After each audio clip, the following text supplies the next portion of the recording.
He's not a very proactive fellow. I wonder if he didn't eat something perhaps earlier today.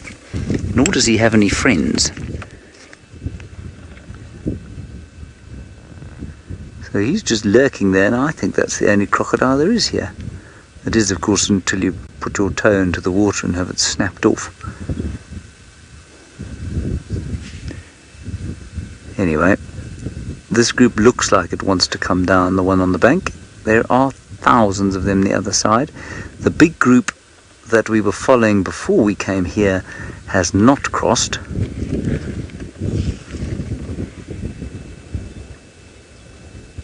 This is just wonderful stuff. Let's wait here and see what happens. Now, Mita, I think you asked a question. Everyone, the reason you lost us last time is that someone used the radio, which of course is perfectly normal for them to do, but for some reason where we are, if anyone uses the radio, we lose our signal. Anyway, we've got crossings with Steph going on, very exciting stuff that we saw there. Mita, your question was, why would they stop in the middle of the river to have a drink when they know it's so dangerous? Mita, it's because they, A, are not particularly clever, I don't think, and B, they haven't seen any crocodiles, so they don't perceive there being any actual danger. And so they go down into the water, none of their friends get devoured or eaten, and so then they think, well, everything must be fine, and so they stop and they have a drink. You'll find that around where Steph's looking, that won't be the case. They won't be doing that. They will be spending a lot of time just moving as far across as they can. It's our ambient up. So you might also be able to hear the sound of the zebra shouting at each other. It's a wonderful sound. A couple going down from this side now. The crocodile is not moving. 3 or 4 zebra going down from this side, perhaps just to have a drink rather than to cross.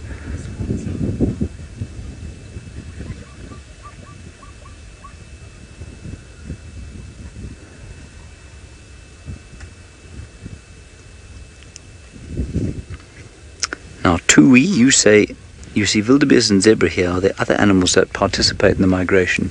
Yes, absolutely, Tui, there are. There are Thompson's gazelles, some 300,000 of them odd, and also about 20,000 eland, apparently. They also cross every so often with the vast herds. And at the moment, we're into the sort of beginning parts of these crossings for the Mara. So you'll find that the herds of Thompson's gazelles are probably well behind this groups at the moment. The fact that there's still so many zebra in amongst the wildebeest says to me that this is the front of the groups. And remember, every time we say the word herd, every time we mention group of animals, every time we mention the word migration, try not to think of it. Listen to that. Try not to think of it as one huge group of animals moving as one. It isn't. It is a sort of plethora of splinter groups moving in and around the area, to and fro across the river, some in front, some behind, some still in Tanzania, some here. John, you say, is the river low at the moment, or is it always at a depth where the animals can just walk through it? I don't think it's very low at the moment. It's higher than it was the last time we watched a crossing here, where it was sort of ankle deep. But I think it can probably get a bit higher. I don't think it ever stays high for long, though, John. You know, there was a lot of rain yesterday. You may have found that it was a foot higher. In fact, I think you can see it was a foot higher during the course of yesterday evening, perhaps. But I think right now, it really isn't. Hello, Lady Starfire. You say, how swift is the current? Not very swift at all, Lady Starfire. You'll find that the current is very gentle, and so it doesn't threaten to sweep them away at all.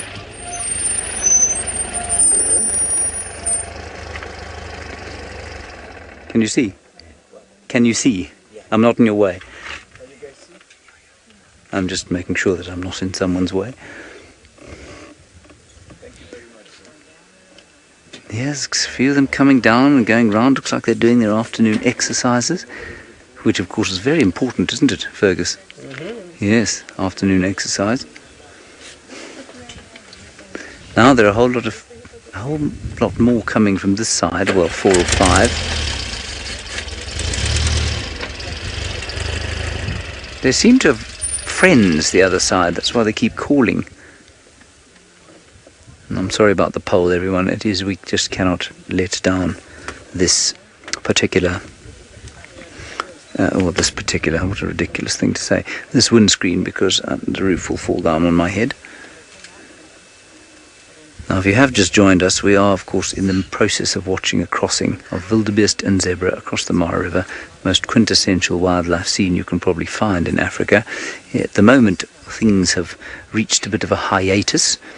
There are not a huge number of crocodiles in this area.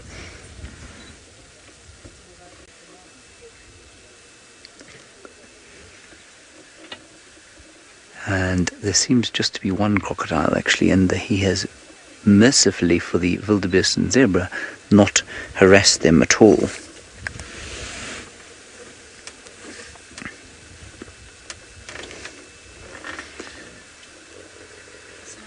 Now we can hear some hippos just calling the other side downstream. There was another massive herd that went down towards another crossing point just to the south of where we are now, but they chose to turn round and go back into the Mara Triangle, which of course is where we are now. And here we have, there we go, we've got a crossing. One zebra crossing. The crocodile, the only one that I can see, is unmoved. Now I'm under the impression that this is not a particularly crocodile-rich area of the river, because Scott watched a crossing here a little while back, and thousands of these things came across totally unmolested.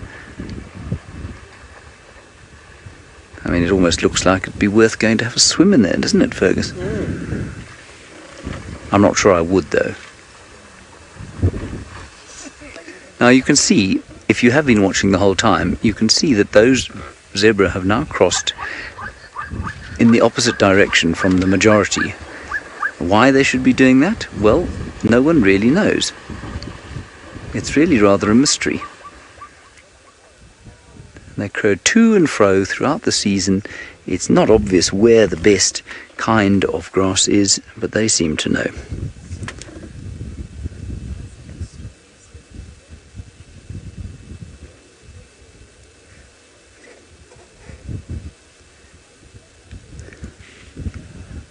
Well, that was just very, very special indeed. I don't know if there's going to be any more action here, but perhaps there will. We are quite a long way from home, so I think we're going to have to start making our way back towards home, I'm afraid, Rebecca. Otherwise we're going to get stuck out here. So let's head across to Steph. He's at Dusty Crossing in a virtual way, and he's got some birds. All right, so what we've got here is we've got Dusty Crossing and a nice wide angle view of Dusty Crossing as well, to be quite honest with you. We've got a lot going on here. We've got a crocodile in the foreground.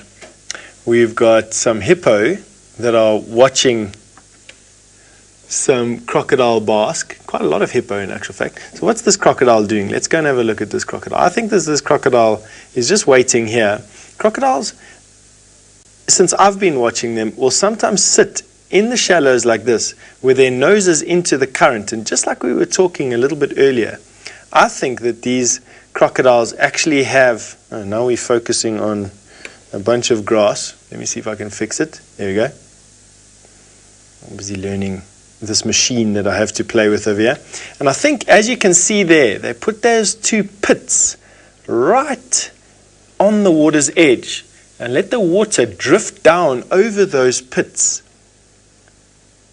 and give this crocodile a different sense of what's going on there. Like I've said before, they react incredibly good to smells coming down the river. They will be attracted to smells. And I think there's a good chance that water flowing past a carcass or flowing with a carcass should alert crocodiles that it's coming down. And this posture that we're seeing here now is basically how crocodiles sense that. Now, Donna, you've asked a $1 million question. Do crocodiles coordinate hunts? Donna, no. I'm going to say in my very limited, and please let me say that again, in my very limited experience with crocodiles, I don't see them coordinating hunts at all. What I do see them doing is congregating on opportunity. I also see them displaying a very clear pecking order.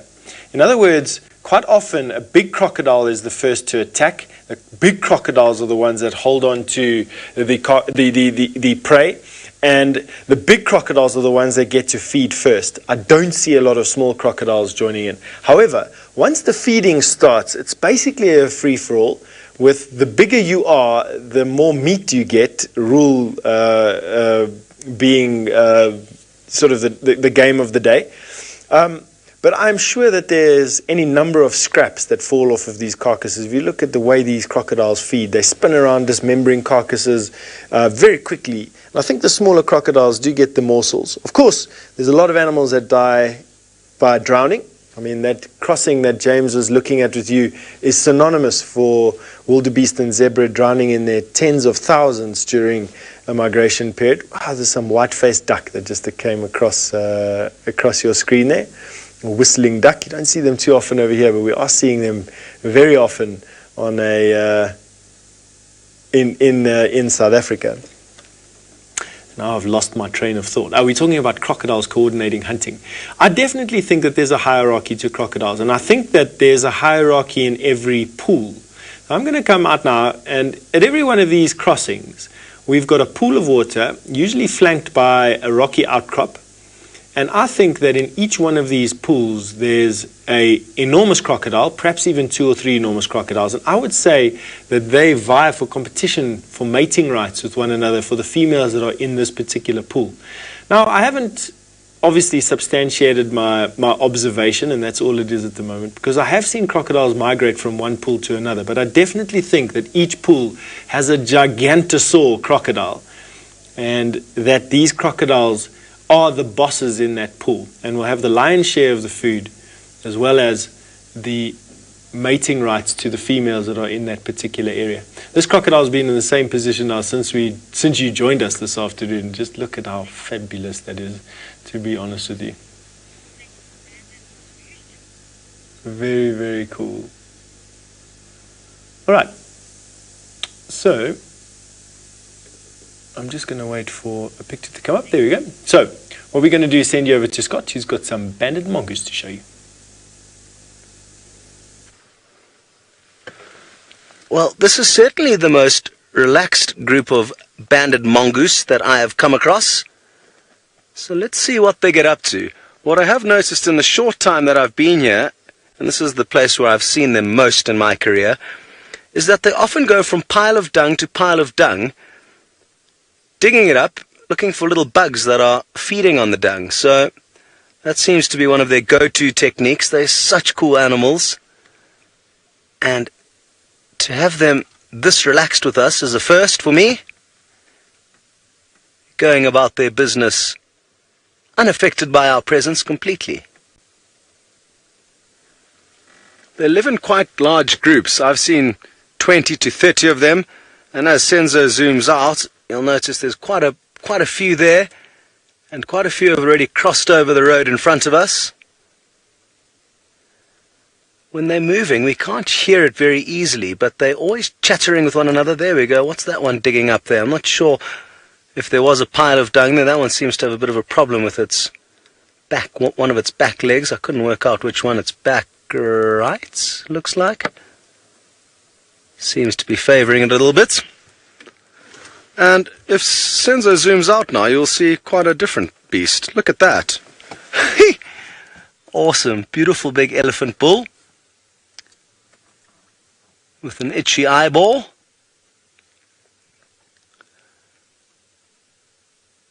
And what a beautiful scene with the dark Olololo escarpment in the background. Very useful for us to navigate this area, having this escarpment. You always kind of have an idea of roughly where you are. Now, what would be interesting, if we could speak to this elephant, is to ask it how far it has traveled from here. The interesting thing about a lot of East African wildernesses is that they're completely unfenced. So you find a lot of the wild animals in these areas, especially animals like elephants who are known for moving huge distances, could travel hundreds of kilometers from here. Or who knows, maybe it's enjoyed the plentiful vegetation in the Mara. It's an abundant area regarding food, hence the large amounts of herbivores that come to it, sometimes just for a few months, like the wildebeest and zebra who are on their way here. But others will be here throughout the year, cashing in on all this nutritious food.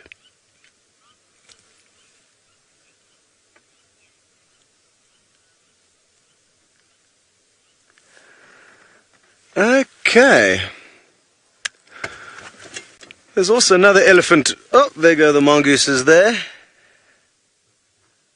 Into slightly longer grass now. It's a bit more tricky to see. All right.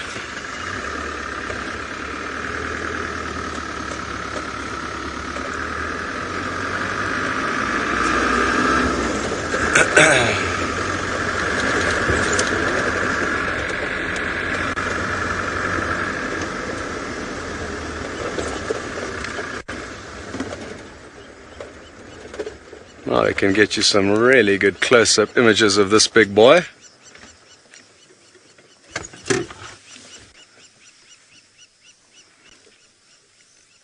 Hello to Marie, who would like to know if solitary elephants are common in the Mara. And I guess so. This one isn't entirely on its own. There's another one about 500 meters away, which we'll show you quickly. So they could be kind of teamed up together. But there's no set rules with elephant bulls. It's not uncommon to find them alone. It's not uncommon to find them in groups of up to 10 or 12, even larger than that. But it's certainly fairly common to see them on their own as much as it is in groups. I guess this may vary from area to area, but all the areas I've worked in, there's no set rule. So that could be his compadre, and they could quite easily be communicating with one another over this distance. It's about, I'd say actually more than 500 meters, probably closer to a kilometer. But with their infrasonic vibrations that they can communicate with, which travel through the earth, they could very, very easily be communicating with one another, so still be in touch, even though it doesn't appear they're together. And I'm told as far as 30 kilometers they can contact one another through these infrasonic vibrations. Anyway, Steph has found another critter on the river cam, so off you go. And there we have another monitor lizard, not at the same crossing. This crossing now is main south, and a beautiful view of a Nile monitor lizard or water monitor lizard, the arch nemesis of the Nile crocodile, mainly because this is such an egg-loving organism. Have a look at those massive claws that they use for digging mostly. Let's see. Lovely colors on these lizards. This is the second largest lizard in the world, the largest lizard in Africa, and behind by about 5 feet the biggest lizard of all, the Komodo dragon from the Komodo Islands near Japan. These lizards don't get anywhere close to that 12 or 15 feet. I think these lizards are predominantly in and around the 6 feet to 9 feet length. And the really big one, I suppose, will weigh in at about, I would imagine 12, 15 pounds maybe. I don't think they get much heavier than that. I haven't seen much bigger than that. Preyed upon by martial eagle. Martial eagle love them, and I'm sure if a crocodile could get a grip at one, they absolutely would. And what this lizard is doing is it's just had a nice foraging mission and is now warming itself up on this black volcanic rock right next to the Mara River here in Kenya. Not tasting the air, they've got a huge tongue that they stick out, a forked tongue that they stick out of the front of their mouth, waving it around. They then pull the tongue back into their mouth and then reinsert it into the roof of their mouth. There's 2 pits there, and the 2 forks go into the pits in their mouth, between their eyes basically, and very close to their brain. And they wipe off all the scent particles that their tongue has gathered into these 2 pits in the roof of their mouth. Now what I want you to do where you're sitting at home, take your tongue and run it along the roof of your mouth And you'll find that your tongue will naturally find a ridge, and on either side 2 pits at the apex of the roof of your mouth. Can you all feel that? Now that is where our scent glands have grown closed. They're vestigial. In other words, they used to be there, but they're not there anymore. You can imagine that in an animal that uses scent like a snake or a lizard, that these would be much more developed than ours. So what they do, and you can practice this if you're feeling like doing this at home, stick your tongue out, wave it around. Imagine if it was forked. Bring it back into your mouth and run it along the roof of your mouth. And you'll find that your tongue naturally follows this groove. If it was forked, it would go in, be inserted into those 2 pits. They would be jam-packed with not only a bunch of chemical receptors, but much other things, and wipe off the smell. And you'd be able to then obviously determine the origin of a smell as well as what these lizards can. Isn't that amazing? They'll sort of share these weird things. And now there's a lizard, you can see, just getting the last little bit of this afternoon sun. Not that there's been much. I see where James and Scott are driving around, just patchy sunlight. But where we are, it's overcast, and it was raining just a few short minutes ago. Now, we've got a lot of things happening at the different crossings. Main North, we've got some. Now, what I'd like to do is show you the view from our office right now, so you can see what the sunlight looks like. Oh, isn't that absolutely fantastic? Just have a look at that. That is probably about a 30-minute drive from where we are right now.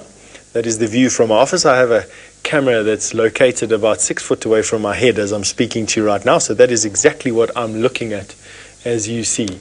With the entrance to the reserve off to the left-hand side, everything that you can see basically from the middle of your screen right is all the Mara Triangle and the Masai Mara National Park where we're driving around in. All right, and now one of the crossings that I have control over is Main North, and we've got some hippo action happening over there. This bull hippo has decided to come barging in on this raft of hippo.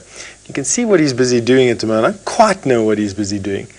These hippo are having a whale of a time. You can see how many hippo are actually in this pond. Not too many of these places left, and each would be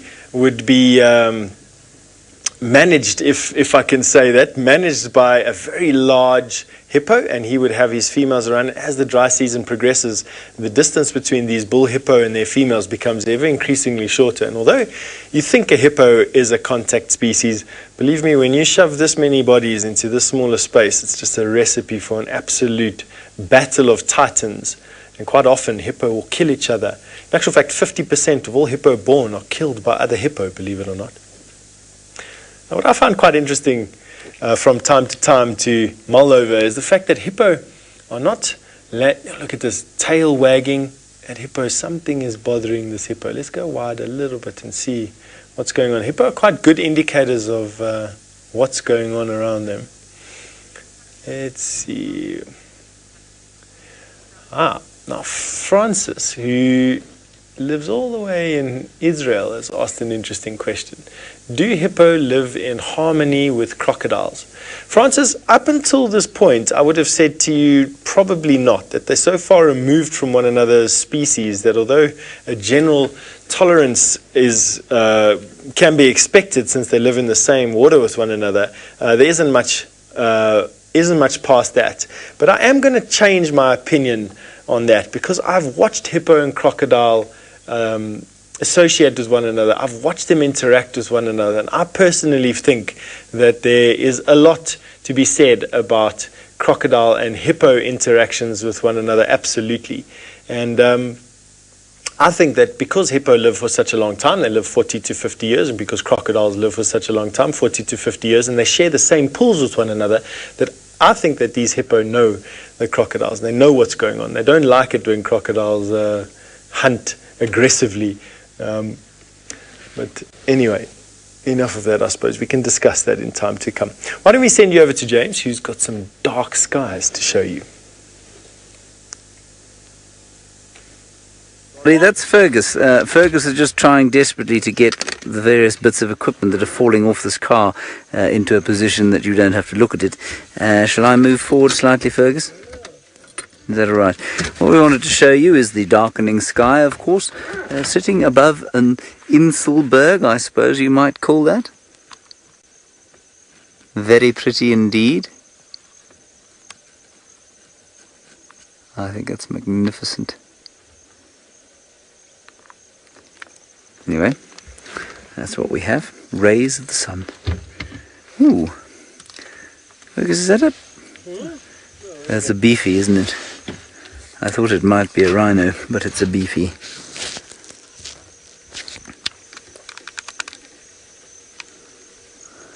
Way in the distance there. Sitting on the horizon. Feeling sorry for himself. And the parlous state of his friendships.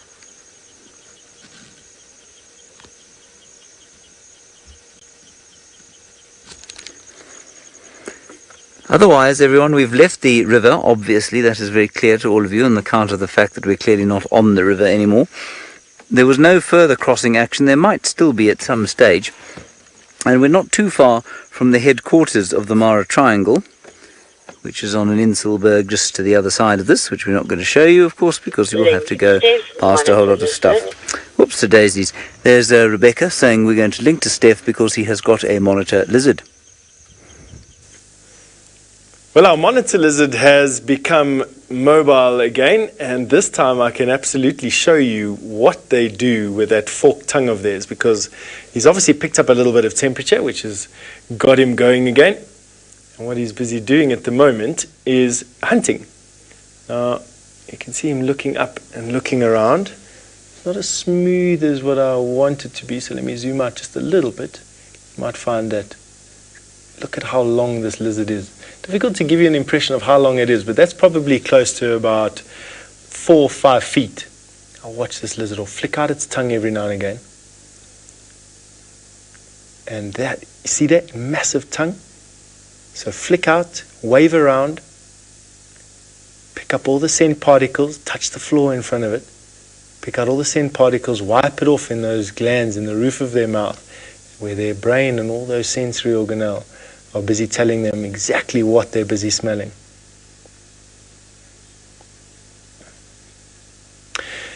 Now, Bill, you wanted to know, can they determine the direction of the smell with their forks in the tongue? Bill, absolutely. I've seen them follow the direction of smells. They absolutely can. And that is an amazing piece of equipment there. I don't think we really realize exactly what they can and can't smell and see with those tongues of theirs. I think you'd be surprised at the picture that their brains can develop. Much more sophisticated than anything we have access to, I think, all packed into one little slender thing. Let's see if he comes out. There we go. We're probably going to lose him in the next minute or two as he goes behind a bank. Let's just see how long we can keep him. It's very rare that we get to follow a hunting monitor lizard. They're quite shy, and of course with people around they absolutely don't do their normal thing, and that's the wonder of these river cams that we've got, is that we can watch these animals pretty much undisturbed and just have a look at that. Also great swimmers. Bodies not entirely the same as crocodiles, but they're similar in the fact that they store fat in their backs and their tails, and they use their tails for propulsion and using their back feet to change direction. Right, I think that's the last time we're going to be seeing that monitor lizard. Nice that they spent that he allowed us to spend some time with him. Anyway, why don't we send you over to Scott? He's got an elephant to show you.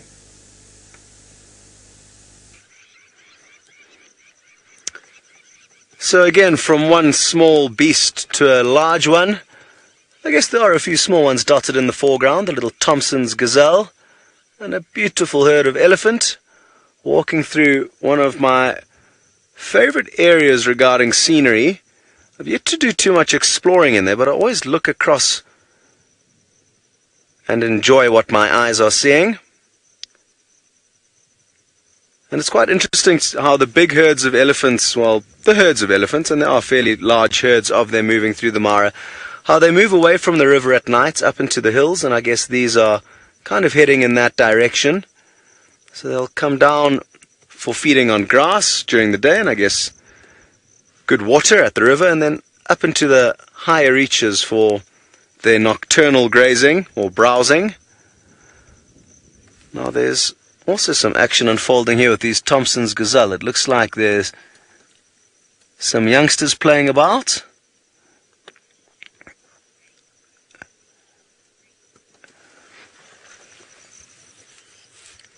And there's another cute little scene unfolding. There's so much actually happening in front of us here. There's another herd of elephants a little bit closer towards us, and there's two quite small youngsters that are playing with one another. Those two, they've... Obviously the one at the back's having a bit of a sulk or a tantrum. Here goes. You can see it's slightly smaller than the one it's playing with, playing bumper cars. So that's probably why it dropped back a bit. The bigger one probably overpowered it in their last little bout of playing. But I think they're going to give us a little bit more action and entertainment. Let's wait and see. This youngster seems to really want to play with the slightly bigger one. But the bigger one is not interested, despite the smaller one's advances. It's almost looking around for help, possibly from its mother.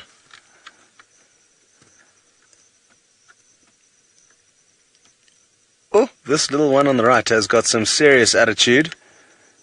You can just see by the way it's lifting up its head like that, throwing its head from side to side. I can just imagine it yanking on that one in front's tail, or just continuing to play bumper cars.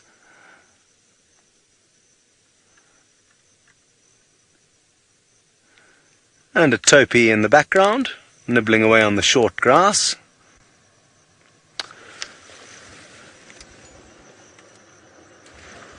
Good.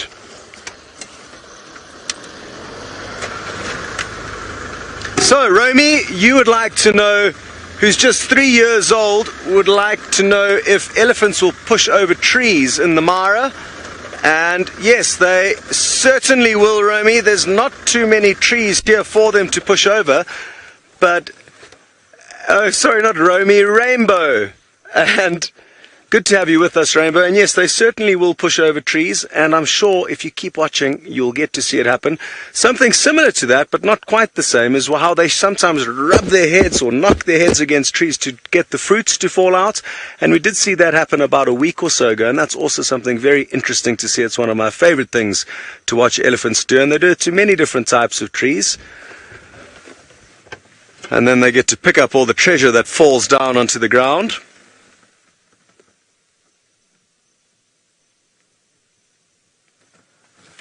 That female on the right with the beautiful big tusks looks like she's quite an old lady.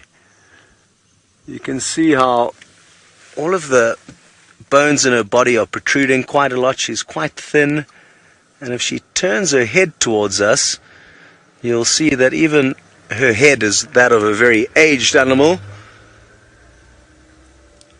And she may be getting thin now because her teeth are wearing down, so it's difficult for her to process as much food as she would like. And that is normal for elephants. When they get old, that becomes one of their biggest difficulties, is getting enough food. But thankfully, where she is now, she couldn't ask to be in a better place, because there's plenty of food around.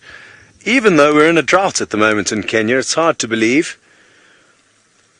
But in the coming years, after good rains, this grass could be up to the elephant's midriff. And I'm told there's some areas of the Mara where grass will be 6, 8, 10 feet tall after good rains. That's also something to bear in mind. It hasn't been a good year for Kenya and its rain. Now there's one last creature that I'd like to show you before we head off. Some feathered friends. And there's actually seems to be quite a healthy population of these birds in the Mara. They are ground hornbills. Looks like one's found something to nibble on, or no, decided against it. It dropped whatever it was. Which is good news, because their populations throughout Africa are not good. They're an endangered species, and that's mainly because they've got a very slow nesting setup where it'll take years before they can give birth to their next chicks. And they're also very, very set nesting sites and cavities in dead trees. So if those trees get cut down or used for firewood, then these birds no longer have a nest. So very happy to see large populations so far in the Mara. It's obviously a good place for them.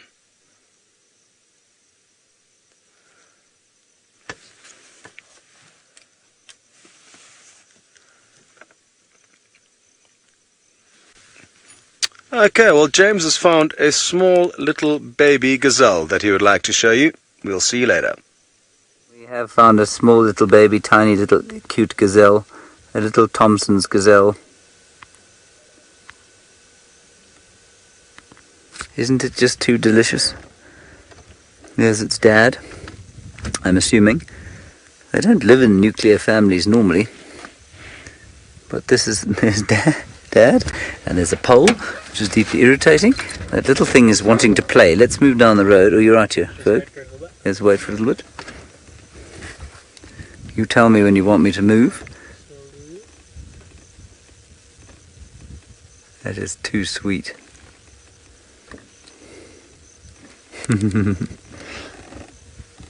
Now, I think that's probably a few days old. There have been a few of them giving birth around here.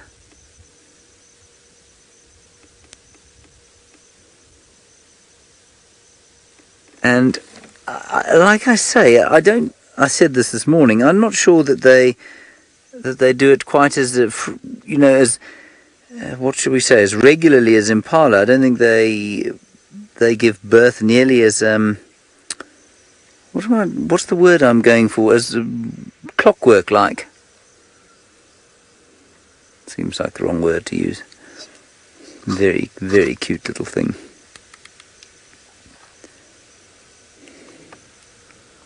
Now it's going to come back because Mum and Dad have just come sprinting back this way. And if it's got any brains at all, which clearly it doesn't, it's going to turn around and come this way. Mum and Dad are just way off to the right-hand side.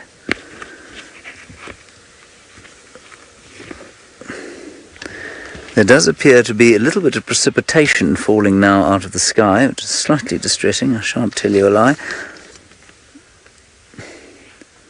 Fergus, if our luck extends to getting rained on 3 afternoons in a row, I shall be deeply upset. There are Mum and Dad. I'm watching the little one while you look at them with some zebra, who are not related, of course. There's the little one, now sort of crossing the road almost, or playing with the butterflies. Oh, I see. That's quite clever. That's what they do. They now hide. They go and find a piece of vegetation or bare earth where they're almost invisible, and then they hide. And that's what that little thing's doing. That's really clever. So not being silly at all. I take it back. I'm silly. I don't understand the life of the Thompson's gazelle. And Mum and Dad have gone off grazing. They've left this one in an area where it is least likely to be seen. And that, of course, is on a piece of exposed ground in amongst some sort of dry bushes. Isn't that clever? Until something comes and grabs it, of course, in which case it will be very stupid and not very clever at all.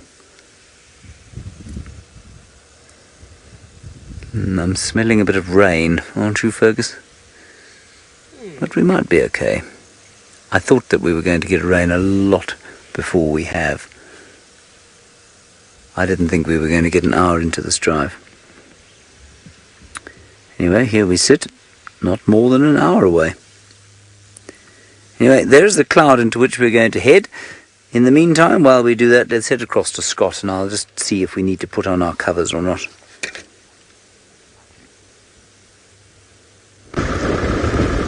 Well, shame. Sorry to hear that James has got stuck in some rain. It's hard to believe, actually, although there is a bit of a dark cloud behind us where he is. But we've managed to skirt past us. It looks like we're home free, but that could change at any stage. We're getting into more familiar territory. Here which is good. There's a pride of lion called the Mugoro pride, which spent time here in Scar, a big male lion, who I've only got a glimpse of, so that'll be great to see. But until such point in time as we find any action, you are going to be with some hippos enjoying the drizzle. Yeah, while Scott makes his way to that exciting thing, we've got some hippos having a bit of a wrestle over here with one another. It looks like they're just having a sort of afternoon game with each other. Now, hippos are quite boisterous. You can see that one just ducking its head down now. They've been mouthing each other for the last 10 minutes or so, basically opening up their mouths wide like hippos can do and clashing their teeth together and basically just measuring one another up. That makes me believe that these hippos are two young males and that they're just having a bit of a wrestle with each other just to see who's the biggest one in the pool, basically. And hippos will do that with one another quite often. And it obviously helps to sort out one another. And you can see it over there. Now, JJ, you wanted to know, how are hippos classified as herbivores when they occasionally eat meat? That's a good question there, JJ. I think it has a lot to do with their physiology, to be honest with you. It's not just their diet. It's the way that their bodies are built. Their bodies are built and designed to eat vegetable matter, predominantly grass with a few riverine sedges and shrubs and things, but predominantly grass. They don't actually have a digestive system capable of working through or processing meat. That doesn't stop them, however, from time to time to eat meat. And as we've seen, even in these few short weeks that we've had these river crossings up, that they will, look at this, he's busy chasing him now, biting him on the back. That's fairly common. You see these hippo quite often have got quite bad scarring on their back, and that is precisely from what you've just seen now. Is that chase maneuver. They then rake their massively elongated incisors and canines over the rump and back of an opponent, and that slices open the fat layers there. Now, just to go back to answering your question there, JJ. So a lot of animals will eat something that they're not completely designed to process. Baboons will quite often eat meat, even though they're predominantly herbivores. Grey Daker, for instance, an antelope that you see quite commonly at Djuma, will quite often eat meat. Obviously, we've seen dogs and cats eat grass from time to time. Even just the normal domestic dogs and cats eat grass from time to time. And then we've got hippo that eat meat every now and again. I've got a feeling, though, it is perhaps because they're missing a trace element of some sort, and it helps to augment normally weak diet. So in a dry season, perhaps, or when pickings have been a bit meager, I don't think they do it all the time, but it definitely is something that we've managed to see out here. And it definitely is a dry season. The grass could be a little bit better for these poor hippos. All right. Let's see what these hippo are going to get up to. I'm going to stick around with them for a little bit and see what they're doing. In the meantime, you're going to be going over to James, another little family. Well, there is a little family, and it's in amongst something that isn't very little at all. Of course, it's the least little thing that there is in the Mara. There, it's an elephant. See? As I promised, not very little at all.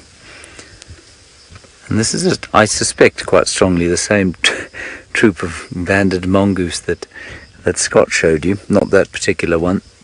That one, of course, is an elephant, which I think Scott also showed you. Scott and I have been travelling the same route home, I think. Anyway, he's a magnificent old bull, and those are very cute. I love banded mongoose. Well, I like all mongoose, but I think these ones might be my favourite.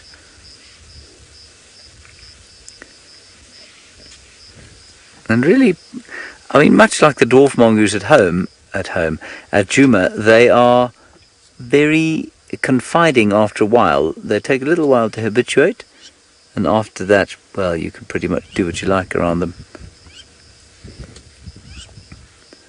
I just think it's wonderful if we could get them. I wonder if in a two-shot with this elephant would be hilarious.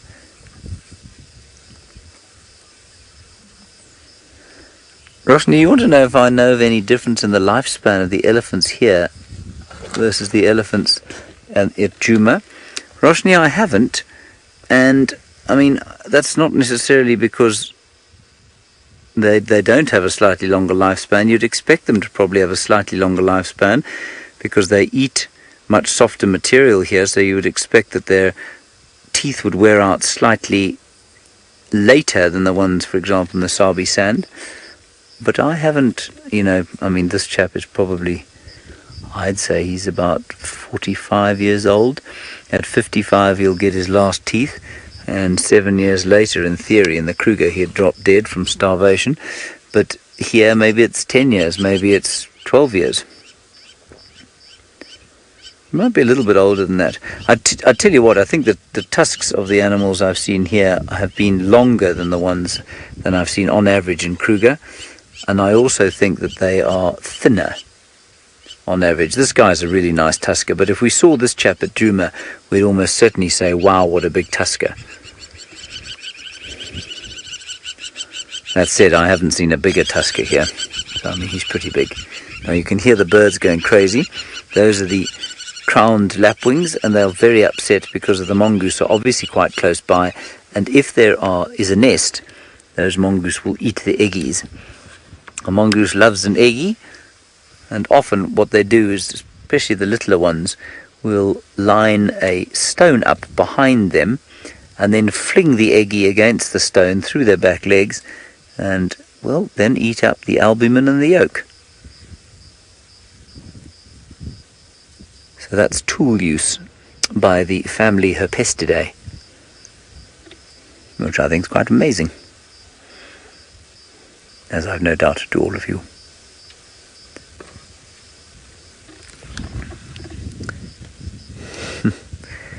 Yes, I wonder if there isn't an... You can see how brilliantly camouflaged that crowned lapwing's eggies must have to be in order to avoid the attentions of all these mongoose, which are now, I think, digging for grubs, beetles. There's the nest. That thing is sat down on its nest now. This is fascinating. Very protective bird. Mongoose seem to have been distracted, moving off. They could also be looking for scorpions and spiders, of course, that have burrowed into the ground. And I would imagine not too long from now they'll be heading for some hidey hole somewhere. We were asked a question earlier this morning, or Tristan was asked it, as to why it is that we have or why the termite mounds are so much smaller here. And it's largely to do with soil.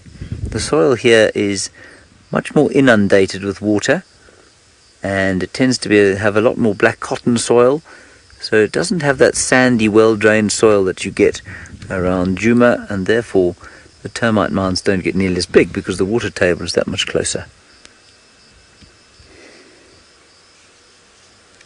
Wonderful stuff.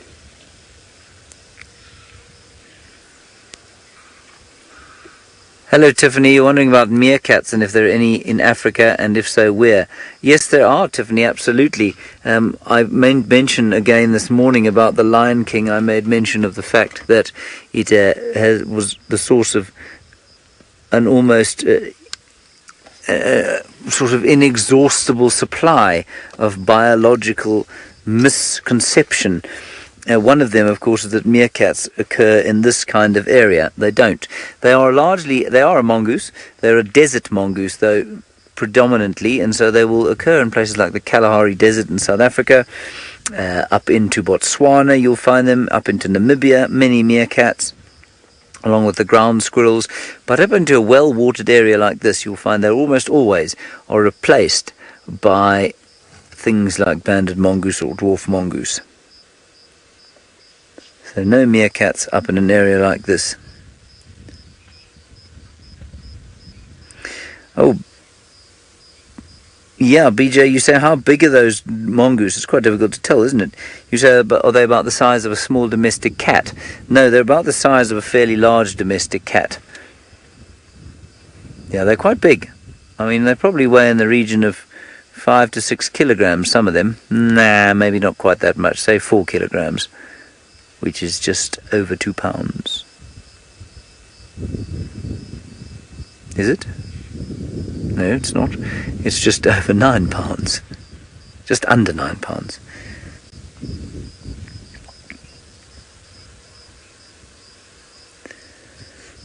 And Rita, you're 8 and you want to know if a mongoose will eat a mouse. Definitely. If a mongoose could catch a mouse, a mongoose will eat a mouse. Remember though, many of the mice in this area are not too much smaller. Well, no, they are. They're much smaller than a banded mongoose, about the size of a dwarf mongoose. So yes, they definitely eat them. It's a beautiful sighting. Right, Stefan Winterboer is still looking at the hippopotami there in the Mara River. Let us head across to him. Now we're still having a look at these two hippos having a tussle with each other. Just a bit of a play wrestle, I think, more than anything else. It's similar to those mongoose you were having a look at with James just now. Let's look at these two. I think they're two young males. I think one is slightly older than another one. And it's evidenced by the fact that the one's jaws are slightly more developed than the other one. The one at the back is a bit bigger than the one in the front. Doesn't look like it from here. It's taken me a long time of just watching to find out what's going on. Now I don't know what's going on over here. Quite often dominance displays amongst hippo, they tend to be non-aggressive. But it's because what they're trying to do is establish a hierarchy before they become adults. And it's because they're such long-lived creatures that it makes sense that they deal with these sort of teenage squabbles way before they become serious. And only the real big guys, the guys that sort of vie for pods of hippos, end up fighting with one another for dominance over a particular pod. And I think it's a survival strategy more than anything else. But what they have done is infected the whole river with a sort of boisterous play. The hippo in the top left of your screen, you can see that they're all interacting with one another as well. Not quite as much as what these two youngsters are in the middle of your screen. And now they've managed to quieten down, of course. It's amazing how out here action happens and then it goes down again. And look. Taryn, you've asked me what a hippo call sounds like, but I'm very, very bad at making hippo noises. So unfortunately, I won't be able to do a hippo noise for you today. But I'm sure that James, who has got a very musical ear, would love to do a hippo call for you. And if not James, then absolutely Scott will do a hippo call for you. So I sort of challenged my other presenters to go and do a hippo call for you. I'm not one into making a lot of hippo noises, unfortunately, and bird calls and animal calls. Now, what is quite amazing is we've had these rain clouds come over and dissipate and come over and dissipate. It's like it's given us this real patchy look and feel to everything out here. I see even James and Scott are now driving through an area that has got some patchy sunlight. And it's just interesting to see how these clouds form up and rain out and form up again and rain out. It's actually quite delightful. Let's go wide in the shot and see what is happening around this crossing. It's never a good idea to spend too long just looking at one thing. You never know what can arrive, and things change so quickly with these crossings. There you can see Ulilolo Escarpment in the background. You can see the sunlight streaming through the clouds there. Have a look at that view. Isn't that fantastic? And that is this patchy sunlight that we're having a look at, coming through the clouds from time to time. Let's see if I can make it a bit lighter for us. There we go. Let's just scan the bank here. You never quite know what you're going to see here. While we're scanning the bank and looking for something else interesting to show you, well, let me send you over to Scott, who's in the valley.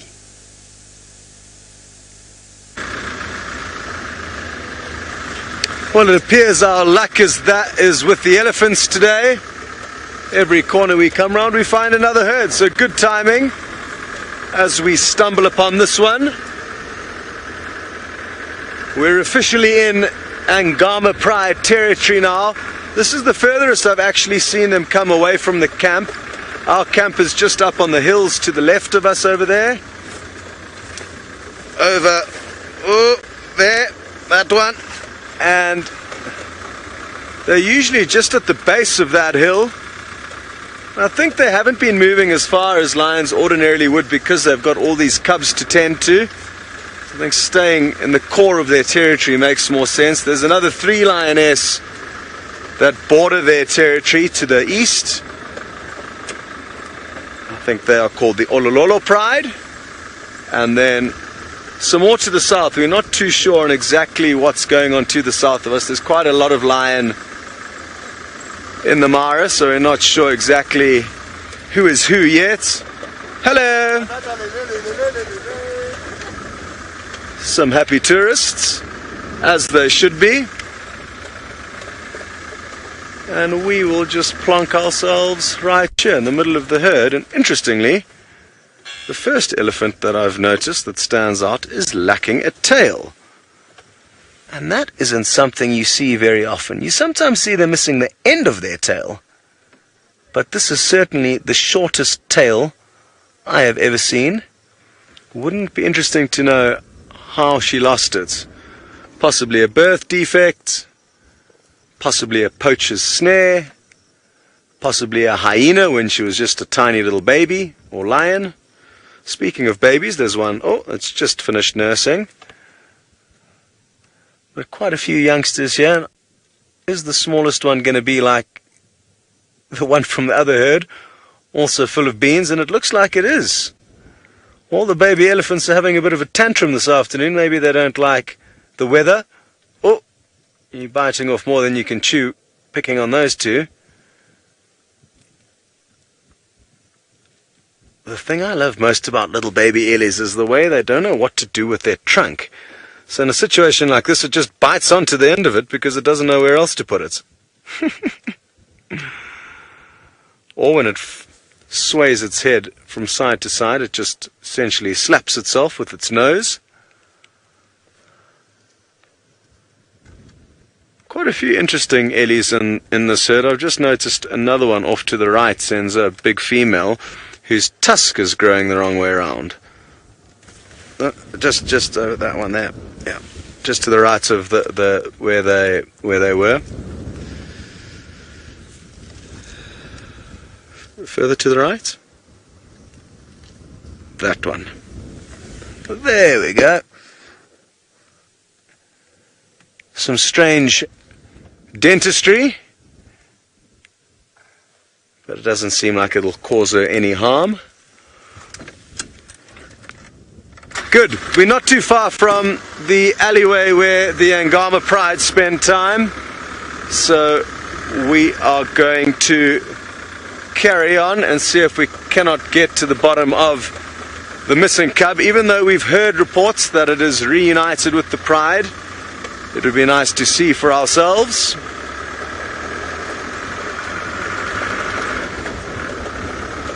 I'm not sure if I heard this question correctly, but I think Holly is asking if elephants have got any say in how long their tusks get. And if I was in fact hearing that correctly, they don't. It's purely genetic. The environment. Yes, I think certainly, apologies Holly, it's not just whether they want them to be big or not, it's whether the environment has got an effect. And yes, certainly, I mean, the more good food and the easier the lifestyle, the bigger that elephant will be and the stronger it will be. So I think to an element, yes, but I think a lot of it is also just genetics. It's simply down to genetics a lot of the time. No different to us as humans. You get a lot of kids that all go to the same school and eat the same food, but they're all very different shapes and sizes, and it's no different in the animal kingdom.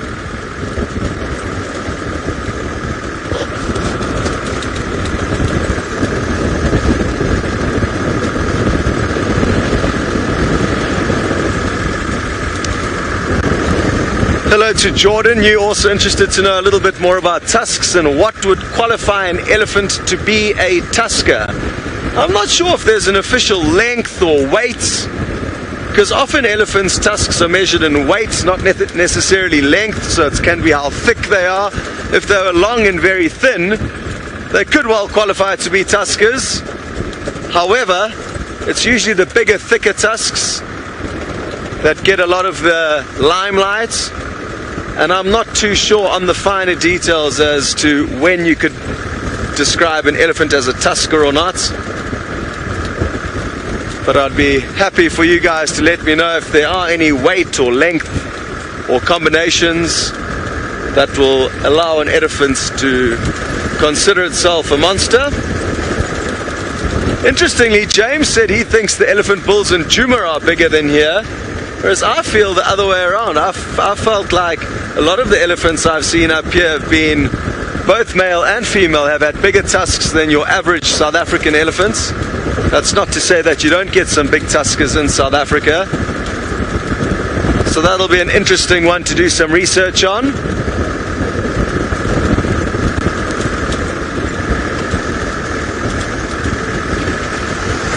Okay, well, it sounds like James is wanting to give you a bit of orientation as to where he is in the Mara at the moment. You can let him know that I'm just approaching the little lugger where the Agama pride stay, so he can also point that out if he's got his map. See you later. Hello everybody, yes indeed, a little bit of geography. There we have the escarpment there being shone upon by, well, the sun, unsurprisingly. And it is set a spotlight upon the Olololo escarpment. That's just a very pretty picture. Now I believe that Taryn, you wanted to hear a hippo call. Well, Taryn, I'm sure you could find one on the internet if you looked, but I will do my level best. Here we go.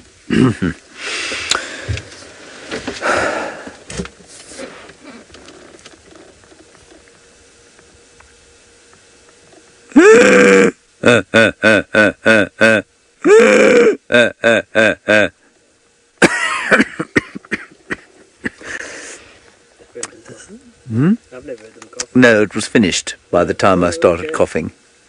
There you are, Taryn. I hope you thought that was amazing. Right, good. Okay, we're going to continue driving along here. We need to try and get towards home, which is, well, as Scott says, he's just near the little lugger, but we've got to go all the way along here. We're probably about, say, 10 miles out from where we are. One has to get used to these distances, because it is quite difficult to appreciate how far we have to drive. And I often find myself dawdling along and then think, oh goodness, the gate's going to close and then I'll be in trouble. We will try and find you something else of biological worth as we drive along here. Ooh, perhaps those beefies hiding in the grass.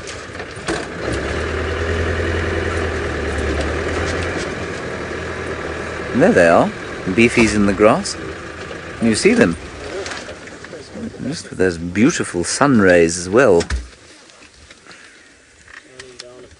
Shining down upon the buffalo.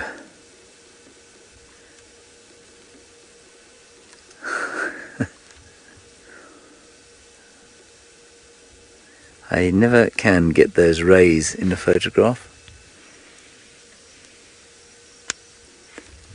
Perhaps that is the way of things. Fergus will get them for you. You getting them, Fergus? There they are.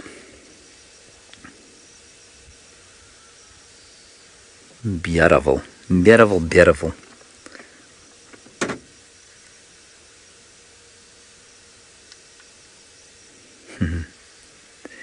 Now the buffalo, of course, are a non-migratory species of the Maasai Mara. They don't need to migrate. We were discussing that yesterday because, of course, they are bulk grazing creatures, which means that they don't have to eat green stuff. They don't have to follow where the green is. They can stay where the dry is. The disadvantage of that is that they must eat more and they must have a more sophisticated digestive system, which means, of course, that costs energy. It's an energetic cost to have an effective digestive system. The wildebeest have eschewed the energetic effects of a roughage-based diet, although they do eat a lot of roughage as well, and they have a diet... Oh, sorry, I just had to stop speaking because my earpiece is so very bad. The wildebeest have sacrificed that, and they run instead. I hope that makes sense. I don't want you to miss out on Steph's yellow-billed stork that is now fishing. What a treat. A yellow-billed stork fishing without knowing we are there. Now, I know I was not wanting to rip you away from another one of James's hippo recitals, and I'm very glad that he got to do it for you. I watched him almost asphyxiate himself, but this is just something quite extraordinary to see. Now, yellow-billed stork, they do fish for any variety of fish, but the interesting thing that they do is they have a beak that is very super sensitive. So imagine taking, look there, just moving the vegetation with the feet. Imagine taking the tips of your fingers and cramming about 3 times the sensory organelle into your fingertips. That is what a yellow-billed stork's beak is like. So what they're doing, or what this bird is doing, is fishing with its mouth open, waiting for a fish to be startled out by its feet into the beak, and then just by feel alone, snaps the beak shut and will hopefully catch a fish. And I really am holding thumbs that we get to see this bird catch a fish. I've been watching this particular yellow-billed stork for the last 3 days from this river cam. I've been at the same crossing, fishing these shallows. I actually woke up to this yellow-billed stork. There we go, almost. You see how super sensitive, didn't really snap the beak shut. But just look at that. Normally you just see yellow-billed stork fishing at a distance. As soon as you get close to them, they fly away. Very difficult to actually see what they're doing. And you can see that long beak. That is so that they can fish in any depth of water. Well, not any depth of water, but of course the long legs and the long beak enable them to fish in areas where other storks cannot. Imagine you walking through your kitchen with your mouth hanging open, and then only when something passes your mouth do you snap it closed. I'm not fazed about crocodiles in the least. I don't think they hunt by sight. Very fine way of walking through. Now, Riti, you wanted to know what exactly does this bird eat? Riti almost entirely fish, but I'm sure if a frog or a crab had to all of a sudden be startled by this bird, I'm sure it will snap them up as well. I've only ever seen them eating fish. I only know them to eat fish, but I'm sure that, if you read a book about yellow-billed storks, they'd be quite descriptive with a wide variety of diet. I wouldn't imagine that any bird out here would be too picky about what food was on the menu for dinner at night time, to be quite honest. I think they eat what comes along. What is interesting for me is the fact that the bird's legs are pink at the top and white at the bottom. And why that is interesting for me is because storks have got an interesting way of cooling their legs and their bodies down. Obviously, we'll fish in areas where there's not always shade. Look at that, just combing the water. And what they do is they'll defecate on their legs. And while the feces dries in the wind on their legs, it then cools the blood down in their legs. And that blood then goes into their bodies and cools them down. Marabou storks are well known for doing that. And I think that the white deposit that we're seeing on this yellow-billed stork's legs are the remnants of its droppings that have dried into a hard casing and are not washing off that easy on its legs. I wouldn't be surprised if the pink color that we're seeing is because of the high blood concentration in the legs. Now, David, you wanted to know if these birds are similar to herons. Only insofar as they eat fish and wade in the shallows. I think a heron is a slightly different bird to a stork. I think storks in general, they share some similarities with all waders. I mean, sandpipers all the way through to, or any of these wading birds, basically. Oh, almost caught it again. You'd think by now this bird would have caught a fish. Imagine that there's quite a lot of fish in this river. But back to this bird's white legs, I absolutely do think that the pink color is indicative of a high blood concentration in the legs, and the white wash that we see below the knee is because of this dribbling feces down the legs. And as the feces cools down on a hot day, or as the water in the feces evaporates, so it cools the blood down in the legs. Oh, got it. Yes, well done. Gone. I wonder what fish that was. Amazing. Quick as a flash. I wonder why that why this bird ran for the shore as soon as it caught that. Surely there'd be other things up there to steal the food. The deeper you go, the better. Look at the combing again in the water, very carefully.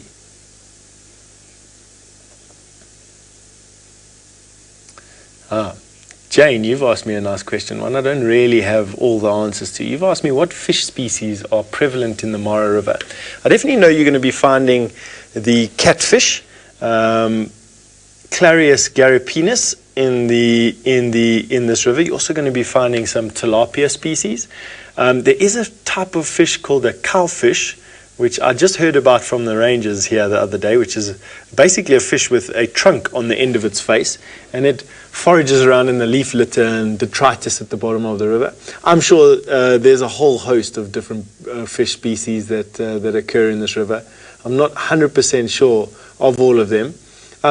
Finding naturalist books in countries other than South Africa is an incredibly difficult thing to do. And although there's a lot of books out there on Kenyan trees and Kenyan birds and Kenyan mammals, you won't find naturalist books out there, at least not the variety that we are spoilt with in South Africa, at least anyway.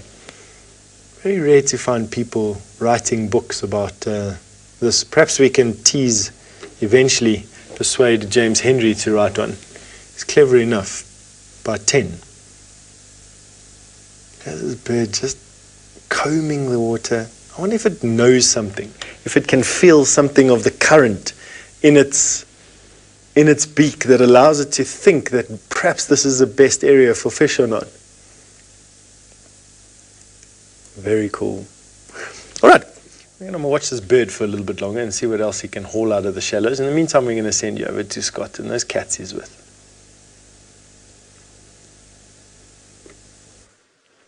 So we've got lucky. As you can see, there are two lioness on the opposite bank of this lugger or riverbed, and no sign of any cubs though. And we did just bump into another vehicle that did say they saw a lioness with 3 small cubs about 1 kilometer away from here. So it'd be interesting to try and work out which lioness they were and whether the mother of the smallest cubs is here. It's a little bit confusing, and I'm actually not sure if all of the guides are in the loop here. I think that they may be under the impression that there's only one set of smaller cubs times 3, but as far as we're aware, there are 2, and they can be quite difficult to distinguish because the older ones are only slightly bigger. So there's 2 sets of 3, and then another group of 7 that are a few months older. Who these mothers are and where their cubs are, we do not know. No immediate sign of them. These lioness seem quite hungry, whereas at least one lioness, I'm guessing the one that was seen not far from here with the 3 cubs, she definitely had a wildebeest that she was snacking on this morning as we drove past. So they're not spending as much time together as they used to in the initial weeks when I arrived. There used to be all 4 of them seen quite readily, or at least 3 together and 1 away, whereas now they seem to be bombshelling a little bit more, and that's possibly because of the fact that the lioness with the 2 sets of smaller cubs are not quite ready to introduce them to the more boisterous and more powerful larger cubs, of which there are 7. What is amazing is how lucky we are to have these lions camping out in and along this riverbed. Literally every time we drive along here, you're almost guaranteed to find a lion, which is almost unheard of in my history of these animals. They stay in such a concentrated area, and long may it last, because it does make our lives easy. What would be nice to know is a little bit more about why they are, like I said, spending time apart and where the others are going. The other morning we had one lioness calling. We're not sure if the others were responding or if any others came after we left, but there's some interesting dynamics that would be interesting to get to work out, and that will only happen as time unfolds. We're going to head back up this riverbed and see if any more lioness don't poke their heads out. The den site where the cub was stranded was further upstream from here, and you'll be glad to know that Steph has got a hummerkorp on the hunt. Alrighty, look what else we've got now at the different crossing. This is now main north crossing, we've got a hamakop bird that is busy fishing as well. Now, this bird is arguably cleverer than the yellow-billed stork, unfortunately, mainly because of the architecture that it builds its nest with. And the storks are quite messy. The hamakop builds one of the most architecturally complex nests in the birding kingdom, in my opinion. Not the best view, but also because of its intelligence, it's waiting there for fish to jump up this little waterfall, and I think is trying to catch them in mid-flight. I'm hoping that what we see now is this bird trying to catch this fish in action. As these little fish will be moving upstream, they'll be trying to jump, very similar to how salmon jump up waterfalls all over. These little fish would make a dash for it and not try in the areas where there's a lot of turbulence. So if you look forward of the hamakop's head, there's a lot more water going over there. The best place for a little fish to come up this waterfall will be exactly where this hamakop is standing, and I think that is exactly what it's looking for. It's waiting for a fish to come up this waterfall, and then it'll snap it out of the water. Let's just see if we're lucky enough, if I can prove my theory correct by watching this hamakop fishing. A lot more energy efficient, just waiting in a clever place, rather than wading with your face open through all the shallows at least anyway. This is also just underneath one of our cameras. Very close. There's that big crocodile that has been lying there for the whole afternoon. It hasn't moved an inch. Look at that. Nothing else happening much at this crossing. Now, Mason, you wanted to know how big the fish are that these little birds can eat. I would say probably about as big as your hand, Mason. I don't think much bigger than that. I've seen them with massive fish before. I saw one once with a fish so big it actually couldn't even fit it into its mouth. It had managed to beat the fish to death on a branch and was trying its best to try and swallow it, but would swallow it and then regurgitate it and swallow it and regurgitate it again, having no luck whatsoever. This bird gets its name from a characteristic crest of feathers that extend out the back of its head, which is uncharacteristic amongst the birds. Usually they have a crest of feathers that stick out the top of their head. This bird has decided to go against what is considered normal and has a crest of feathers that extends right out the back of its head rather than on the top, and it gives it a very unique look, to say the least. Isn't it just fantastic? Still not seeing much. Well, I wonder what the fish load of the Mara River is like. It's a bit difficult to say. We've not just come into this area because we're brand new to this. We only basically moved in on about the 7th of June. We had Brent rummaging around here from much sooner than that, but really only started to operate the area here from about the 7th of June. And there we go. You can just get the profile of that very characteristic anvil-shaped head that it has. I don't think it's fishing. It must be fishing. There's no other reason why this bird would be standing there. What are you looking for? I can only imagine it would be because this is the best place for fish to jump up. Little fish, at least anyway, that this bird could eat. Come and show us what you got. Zoom out a little bit. There's also a hippo that has been sharing this pond. See what he's been up to while we wait. There's this hippo enjoying a spa bath. And what this hippo has been doing, I don't quite know. Hippo quite often like these pools. In this particular case, this isn't a calm pool whatsoever. He's going to yawn. Let's see. Come on, lift up your head. I think what's happening, he's having a bit of a bath. He's letting the water just rush over his body. It probably feels nice. I don't know if you've ever lain in a rushing stream. It feels fantastic. I can only imagine this hippo is enjoying that as well. All right, in the meantime, why don't we go and have a look at a hippo that Scott's got.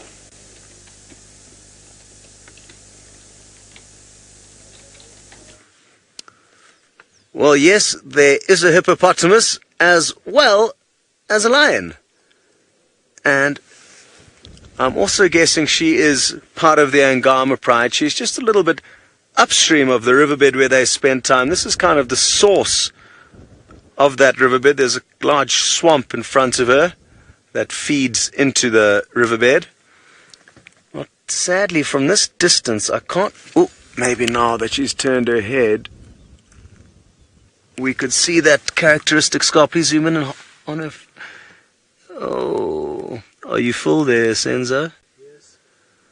Okay. Thank you.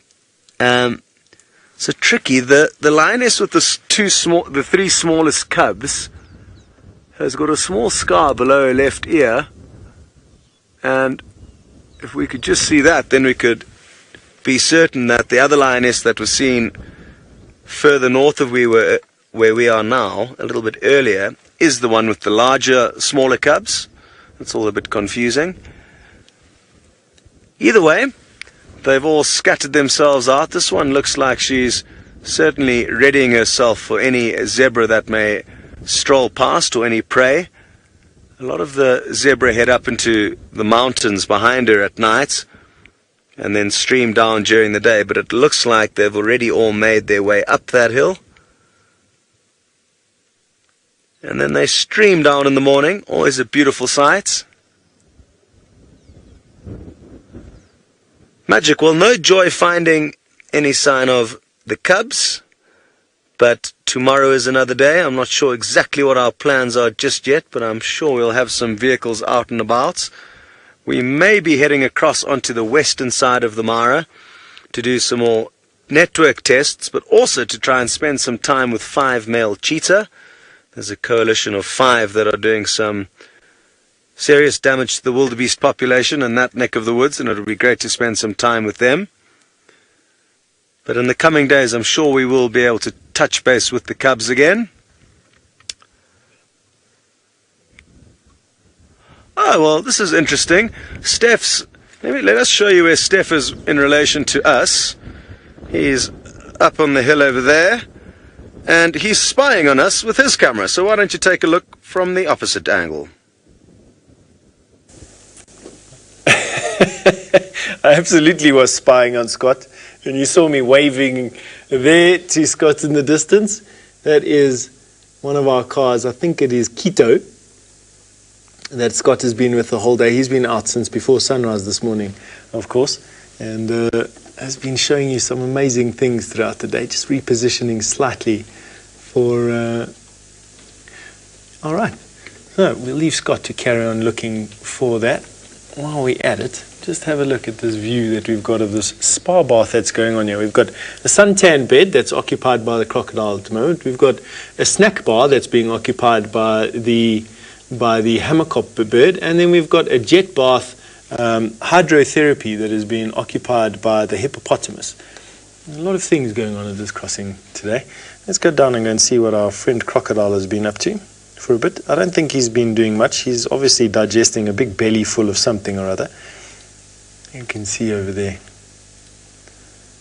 Not much has changed with our friend crocodile.